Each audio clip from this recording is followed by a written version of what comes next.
پاکستان کا بھارتی پروپیگنڈے کے جواب میں عالمی سفارتی مہم شروع کرنے کا فیصلہ۔ وزیراعظم آفس کے مطابق وزیراعظم نے چیئرمین پیپلز پارٹی بلاول بھٹو زرداری کو بھارتی پروپیگنڈے کا توڑ کرنے کا اہم ٹاسک دے دیا ہے۔ وزیراعظم نے حالیہ تنازع کے پیش نظر اعلیٰ سطح کا وفد تشکیل دیا ہے جس کی قیادت بلاول بھٹو کریں گے۔ بلاول وفد کے ہمراہ یورپ جائیں گے اور عالمی برادری کو بھارتی جارحیت سے آگاہ کریں گے۔ وفد میں ڈاکٹر مصدق ملک، خرم دستگیر، شری رحمان، ہنا ربانی کھر، فیصل سبزواری، تہمینہ جنجوہ اور جلیل عباس جیلانی بھی شامل ہیں۔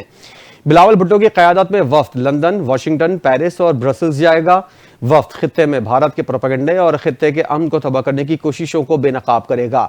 وفد پاکستان کی خطے میں امن قائم رکھنے کے لیے کوششوں کو بھی اجاگر کرے گا۔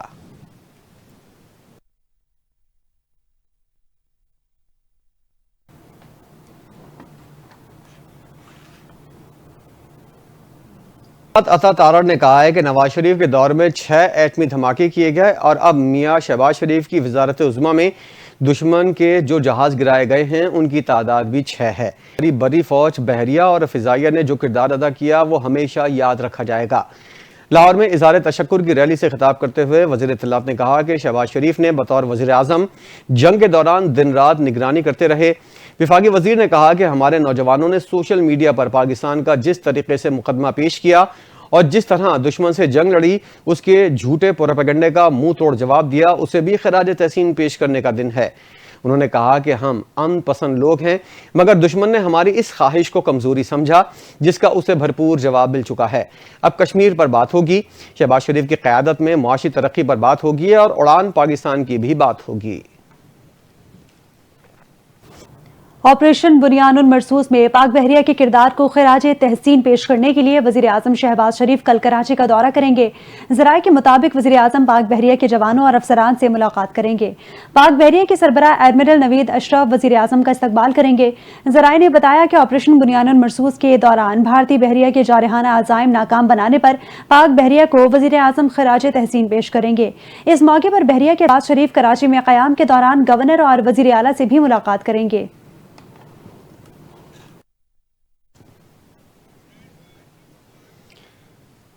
وزیر خارجہ اسحاق ڈار چین کا 3 روزہ دورہ کریں گے۔ دورے میں چینی ہم منصب سے ملاقات ہوگی۔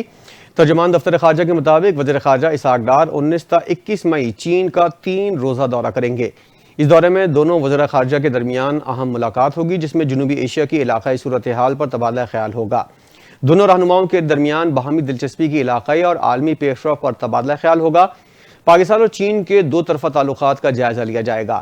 ترجمان دفتر خارجہ کا کہنا ہے پاکستان اور چین کے درمیان اعلیٰ سطح کے روابط جاری ہیں اور اس دورے سے پاک چین تصوراتی شراکت داری مزید مضبوط ہوگی۔ اس کے علاوہ بیجنگ میں افغان وزیر خارجہ بھی اس ملاقات میں موجود ہوں گے۔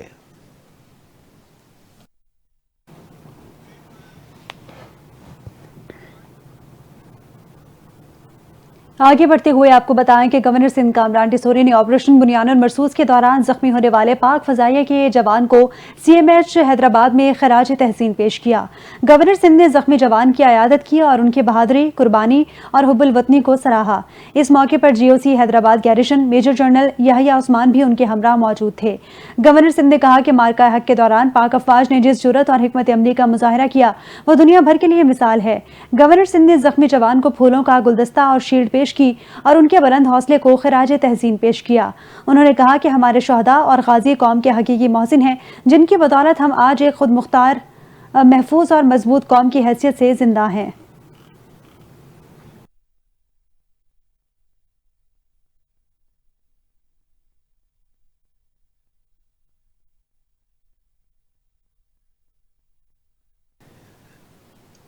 خبر یہ ہے کہ سندھ حکومت اور چین کے درمیان صنعتی تعاون کے تحت اہم پیش رفت ہوئی ہے۔ کراچی میں سپر منی ٹرک کی اسمبلنگ لائن قائم کرنے کا فیصلہ، یہ فیصلہ چین میں منعقدہ سپر منی ٹرک کی رونمائی تقریب کے موقع پر کیا گیا جس میں سندھ کے سینئر وزیر شرجیل میمن، صوبائی وزیر سید ناصر حسین شاہ اور دیگر اعلیٰ حکام نے شرکت کی۔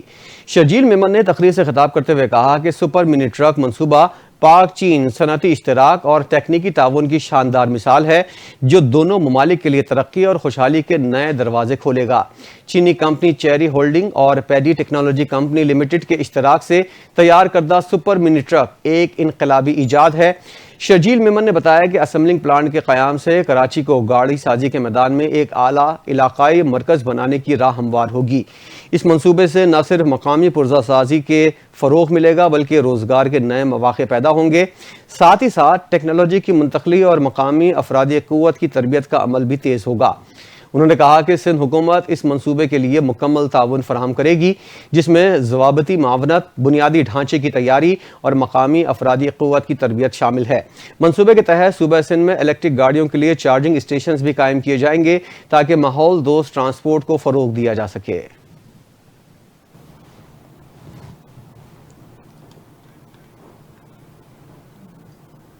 آئندہ مالی سال کے بجٹ میں عوام اضافی مالی بوجھ اٹھانے کے لیے تیار ہو جائیں، کیونکہ حکومت نے نئے بجٹ سے پہلے IMF کو بڑی یقین دہانیاں کرا دی۔ نئے مالی سال کے آغاز میں ہی بجلی، گیس اور پیٹرولیم مصنوعات کی قیمتوں میں اضافے کا پلان تیار کر لیا گیا۔ دستاویز کے مطابق 1 جولائی سے بجلی ٹیرف کی سالانہ ری بیسنگ کی جائے گی، گیس ٹیرف ایڈجسٹمنٹ ہوگی، 1 جولائی سے پیٹرول اور ڈیزل پر 5 روپے فی لیٹر کاربن لیوی عائد ہوگی۔ صوبائی حکومتیں بھی بجلی اور گیس پر کوئی سبسڈی نہیں دیں گی۔ توانائی شعبے میں گردشی قرض کی ادائیگی کے لیے بینک سے 1252 ارب روپے قرض لیا جائے گا۔ قرض کی ادائیگی کے لیے یہ رقم بجلی صارفین سے اگلے 6 سال میں وصول کی جائے گی۔ اس مقصد کے لیے 10% ڈیبٹ سروس سرچارج وصول کیا جائے گا۔ شارٹ فال کی صورت میں حکومت کو ڈیبٹ سروس چارج کی شرح میں اضافے کا اختیار ہوگا۔ نئے بجٹ میں بجلی صارفین کے لیے سبسڈی کی رقم میں کمی کی جائے گی۔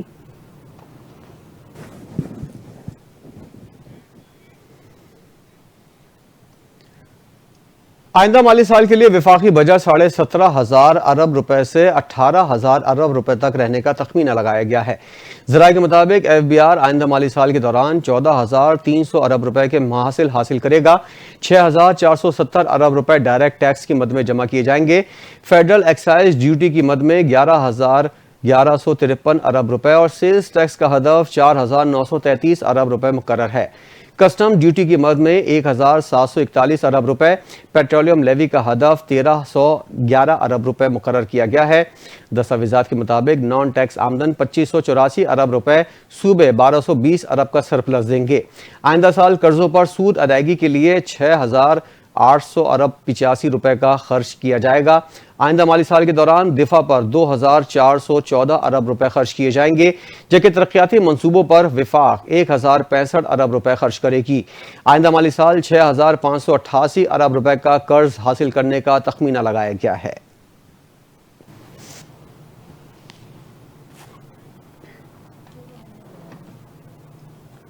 پاکستان اور IMF کے درمیان بجٹ 2025-26 پر اہم اہداف طے پا گئے۔ آئندہ مالی سال کا وفاقی بجٹ 17,600 ارب سے تجاوز کرنے کا امکان ہے۔ دفاعی بجٹ 2,414 ارب روپے مقرر کیے جانے کا امکان ہے۔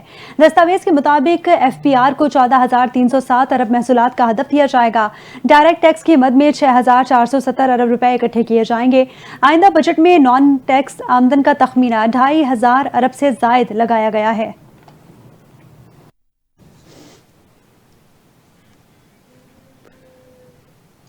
رافیل کا گرنا یورپ کے لیے ایک وارننگ ہے۔ چین کے J-10C ملٹی رول طیارہ نے ہاتھوں فرانسیسی رافیل طیارہ گرائے جانے سے بھارت کا آپریشن سندور ایک تباہی میں تبدیل ہو گیا ہے۔ جرمنی کے ایک اخبار میں شائع آرٹیکل کے مطابق پاکستان پر بھارتی حملے میں رافیل طیاروں کی تباہی مغرب کے لیے ایک سبق ہے۔ بھارتی پائلٹس کو پاکستانی پائلٹوں کی طرف سے شدید مزاحمت کا سامنا کرنا پڑا۔ اخبار کے مضمون میں لکھا گیا ہے کہ تکنیکی برتری کی گھمنڈ میں مبتلا بھارت پاکستان کی فضائی دفاعی صلاحیتوں کا اندازہ لگانے میں مکمل طور پر ناکام رہا۔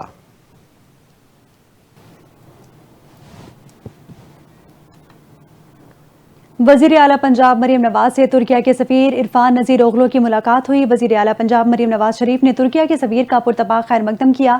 بھارتی جارحیت پر ترکیہ کی پاکستان کی دو ٹوک حمایت پر وزیر اعلیٰ کا شکریہ ادا کیا۔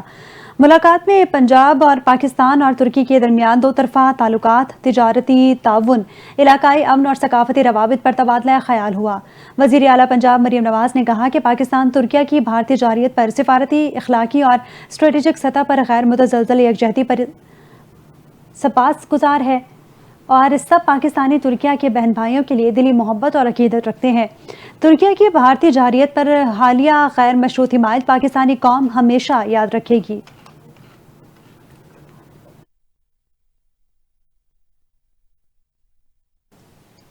وزیر اعلیٰ سندھ مراد علی شاہ سے وفاقی وزراء کی ملاقات، جس میں وزیر پیٹرولیم علی پرویز ملک، وزیر برائے انرجی اویس لغاری، وزیر خزانہ محمد اورنگزیب، وزیر اعظم کے معاون خصوصی رانا ثناء اللہ شریک تھے۔ ملاقات میں بھارتی جارحیت کے خلاف فتح پر ایک دوسرے کو مبارکباد۔ وزیر اعلیٰ سندھ نے وفاقی وزراء کا خیر مقدم کیا۔ ملاقات میں نئے بجٹ کے حوالے سے تفصیلی گفتگو ہوئی۔ مہنگائی کو کم کرنے، معاشی اور زرعی ترقی اور عوام کو سہولت فراہم کرنے کے حوالے سے گفتگو ہوئی۔ وزیر خزانہ محمد اورنگزیب نے کہا کہ ملک معاشی ترقی کی طرف گامزن ہے۔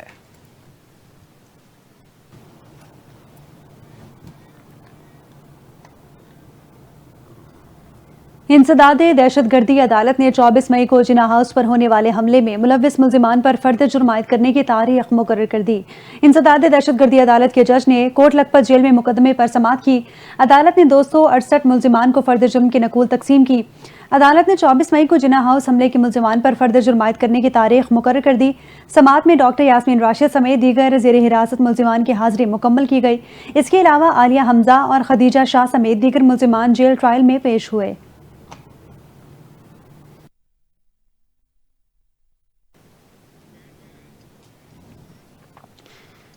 ملک بھر میں شدید گرمی کا راج برقرار ہے۔ لاہور سمیت پنجاب بھر میں سورج آگ برسانے لگا ہے۔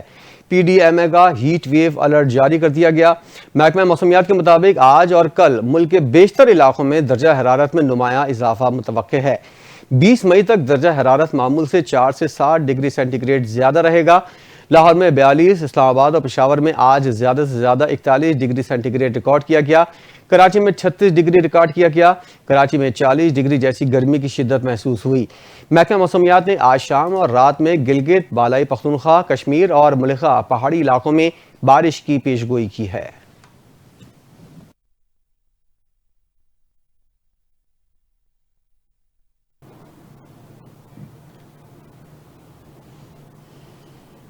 شہر قائد میں گرمی بڑھتے ہی مختلف علاقوں میں لوڈ شیڈنگ کا دورانیہ بھی 12 سے 14 گھنٹے تک پہنچ چکا ہے۔ لیاری، کورنگی، لانڈھی، نیو کراچی، نارتھ کراچی، سرجانی، ناظم آباد، ملیر، قائد آباد اور ایف پی ایریا کے مختلف بلاکس میں بدترین لوڈ شیڈنگ جاری ہے۔ Model Colony, Jahangir Road, P I B سمیت دیگر علاقوں میں بھی لوڈ شیڈنگ کی جا رہی ہے۔ مچھر کالونی، ریلوے کالونی، ماڑی پور اور ہاکس بے کے علاقوں میں بھی طویل لوڈ شیڈنگ کے باعث علاقہ مکینوں کو سخت مشکلات کا سامنا ہے۔ کے الیکٹرک کے ترجمان نے کہا کہ کراچی میں بجلی کی سپلائی معمول کے مطابق جاری ہے۔ 70% بجلی کا نیٹ ورک لوڈ شیڈنگ سے مستثنیٰ ہے۔ ترجمان کے مطابق 30% علاقوں میں بجلی چوری اور بلوں کی عدم ادائیگی کا سامنا ہے۔ ان علاقوں میں بجلی چوری اور بلوں کی عدم ادائیگی کے مطابق لوڈ شیڈنگ کی جاتی ہے۔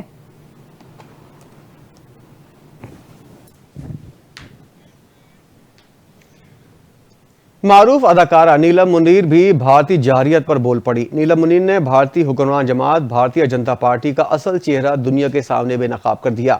اداکارہ نے سوشل میڈیا کے ویب سائٹ پر اسٹوری کے ذریعے بھارت کو جواب دیتے ہوئے کہا، بی جے پی اپنے ہندوتوا نظریے کے تحت بھارت کو تباہ کر رہی ہے۔ انہوں نے کہا کہ بھارتی حکومت اپنے نازی ایجنڈے کی تکمیل کے لیے پاکستان کے خلاف الزامات لگا کر اپنے شہریوں کی توجہ حقیقی مسائل سے ہٹا کر دوسری جانب موڑنے کی کوشش کر رہی ہے۔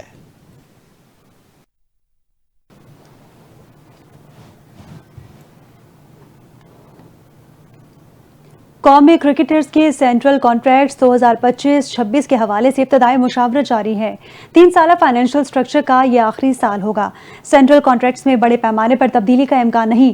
ذرائع کا کہنا ہے کہ بعض کھلاڑیوں کی کیٹیگریز میں رد و بدل کیا جا سکتا ہے، جبکہ فخر زمان، حسن علی اور فہیم اشرف کی کانٹریکٹس میں واپسی ہو سکتی ہے۔ ڈومیسٹک کی پرفارمنس کو ایمرجنگ کی صورت میں ڈی کیٹیگری میں شامل کیا جائے گا۔ قومی کرکٹرز کے سینٹرل کانٹریکٹس کی مدت 30 جون کو ختم ہوگی۔ Chairman P C B Mohsin Naqvi نے گزشتہ سال بھی فائنینشل سٹرکچر میں کوئی تبدیلی نہیں کی تھی اور اب بھی تبدیلی کا امکان نہیں ہے۔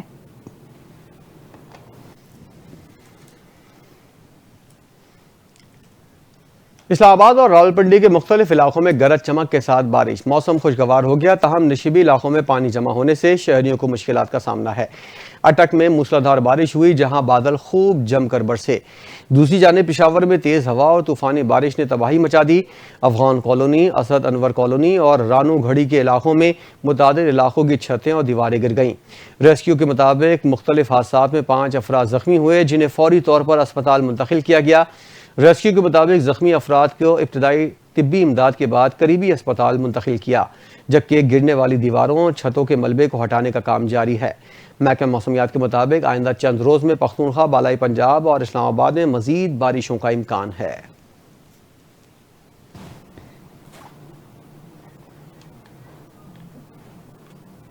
کھیلوں کے میدان سے خبر ہے کہ پاکستان سپر لیگ 10 کے 28ویں میچ میں کوئٹہ گلیڈیٹرز نے ملتان سلطانز کو 2 وکٹ سے ہرا دیا۔ راولپنڈی میں کھیلے گئے میچ میں ملتان سلطانز پہلے کھیلتے ہوئے مقررہ 20 اوورز میں 7 وکٹ کے نقصان پر 185 رنز بنا سکے۔ ملتان سلطانز کی جانب سے یاسر خان 45 رنز کے ساتھ ٹاپ سکورر رہے۔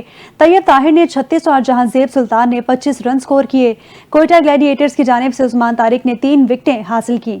کوئٹہ گلیڈیٹرز نے دلچسپ مقابلے کے بعد 186 رنز کا ہدف آخری گیند پر حاصل کر لیا۔ کوئٹہ کی جانب سے حسن نواز نے ناقابل شکست 67 رنز بنائے۔ انہوں نے آخری گیند پر چھکا لگا کر ٹیم کو فتح دلوائی۔ ان کے علاوہ خواجہ نافع نے 57 رنز کی اننگ کھیلی۔ ملتان سلطانز کی جانب سے شاہد عزیز نے 3 وکٹیں حاصل کی۔ دوسری جانب راولپنڈی میں بارش نے رنگ میں بھنگ ڈال دیا۔ پشاور زلمی اور لاہور قلندرز کا گروپ مرحلے کا میچ بارش کے باعث تاخیر کا شکار ہو گیا۔ پشاور زلمی اور قلندرز کے درمیان یہ گروپ کا 29واں میچ ہے۔ تیز آندھی اور طوفانی بارش کے باعث اسٹیڈیم میں پچ کو کور سے ڈھک دیا گیا۔ میچ نہ ہونے کی صورت میں لاہور قلندرز کے پلے آف میں رسائی ہو جائے گی۔